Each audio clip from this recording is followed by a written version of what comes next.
in the Israel-Hamas war, and we're given to understand that the Turkey President Recep Tayyip Erdogan at this moment is addressing a gathering in Istanbul. İhmal etmeyin.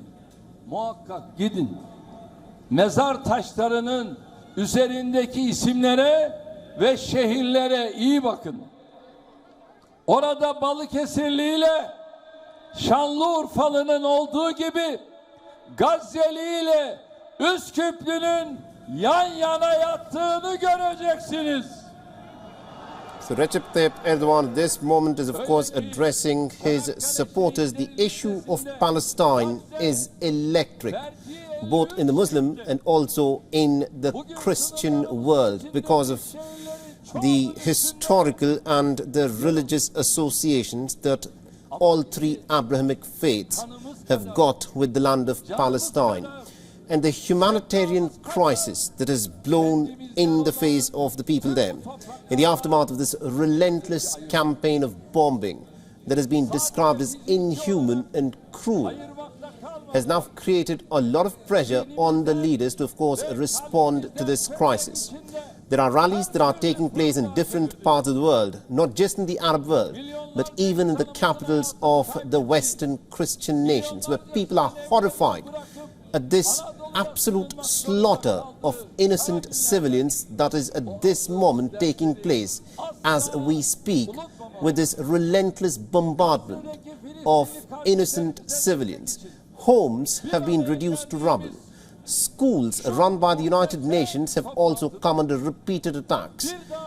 Hospitals have been targeted. It is a war crime to target innocent civilians. It is a war crime to target hospitals and schools. But this is precisely what is happening at this moment in the Gaza Strip, as Israel continues to bomb pretty much every building that stands. There is no building in the Gaza Strip which at this moment is safe.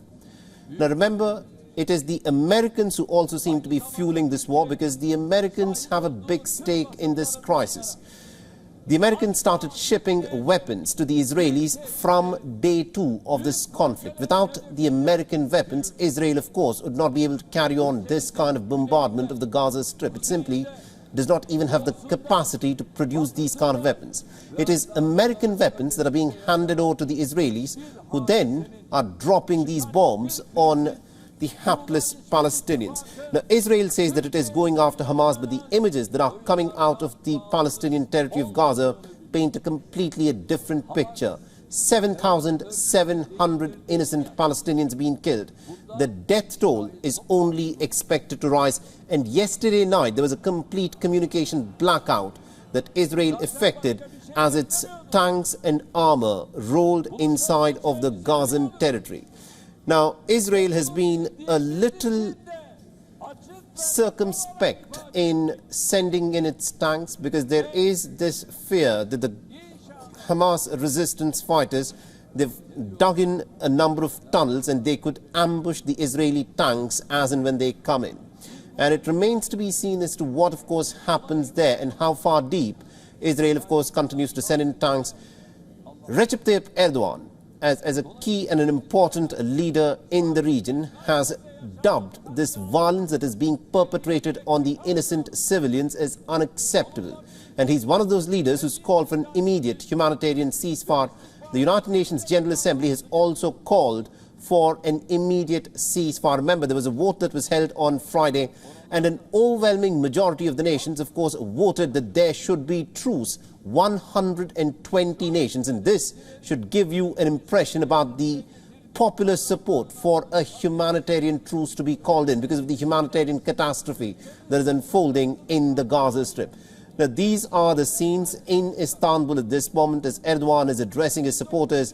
Is of course talking about the various aspects of how his country will, of course, respond. But remember, at this point of time, more than any other nation, it is the United States of America which continues to arm the state of Israel, which has leverage on Tel Aviv. But it remains to be seen as to what Joe Biden's administration will do. Antonio Guterres has said something very important. He has said that for generations to come, we will be judged on the basis of how we act. And he has dubbed this as the moment of truth for the world leadership as to how it responds to this humanitarian disaster that has been brought about by this relentless campaign of bombing in which young, innocent children are being obliterated under the weight of these bombs.